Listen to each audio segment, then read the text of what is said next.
জুলাই গণ অভ্যুত্থানে শহীদ পরিবার ও গুরুতর আহত ব্যক্তিদের সঙ্গে মতবিনিময় সভার আয়োজন করে জাতীয়তাবাদী দল বিএনপি। এ সময় আহত ও শহীদ পরিবারের সদস্যরা বক্তব্য রাখেন, দাবি করেন নির্বিচারে হত্যার বিচার।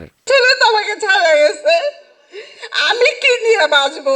আমার 6টা সদস্য মিলে আমার একটা পরিবার, এই পরিবারটা নিয়ে আমি খুব কষ্টে জীবনযাপন করি। আমাদের সর্বোচ্চ ত্যাগ রাষ্ট্রের জন্য আমরা স্বীকার করেছি। এখনো পর্যন্ত একটি হত্যাকাণ্ডের বিচারও আমরা দৃশ্যমান দেখতে পাইনি। জুলাই আন্দোলনে আহত ও নিহত পরিবারের অবদান কোনো কিছু দিয়েই পূরণ করা সম্ভব নয় বলে জানান বিএনপির সিনিয়র নেতারা। কোন সভায় বক্তব্য রাখতে পারে, এটার অবদান তো আহনাফ, এটার অবদান তো আবু সাইদ, এটার অবদান তো মুগ্ধ।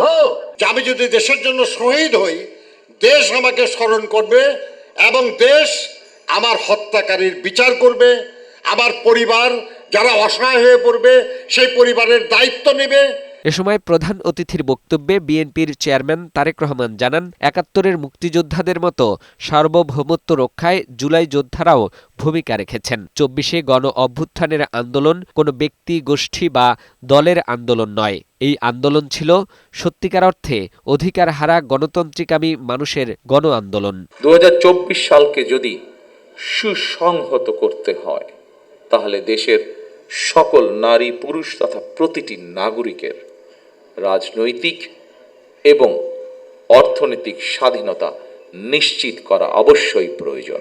যারা স্বাধীনতা রক্ষার আন্দোলনকে দলীয় স্বার্থ রক্ষার আন্দোলনে পরিণত করতে চায়, তাদের সম্পর্কে স্বাধীনতা প্রিয়, গণতান্ত্রিকামী প্রিয় মানুষকে অবশ্যই সজাগ থাকা জরুরি।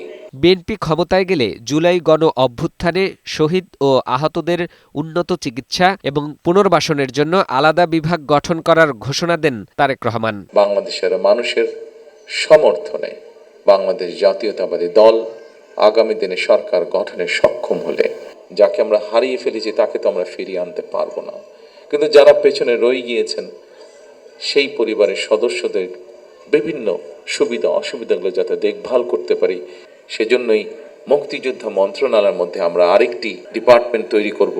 একটি নিরাপদ গণতান্ত্রিক বাংলাদেশ প্রতিষ্ঠার জন্য আগামী জাতীয় সংসদ নির্বাচন অত্যন্ত গুরুত্বপূর্ণ। এটিকে ব্যর্থ হতে দেয়া যাবে না বলেও জানান বিএনপি চেয়ারম্যান। আগামীর বাংলাদেশে গণতন্ত্রের বিজয় গাথা রচনা করবে ইনশাআল্লাহ। ফাহিম মুনাইম, বৈশাখী সংবাদ, ঢাকা।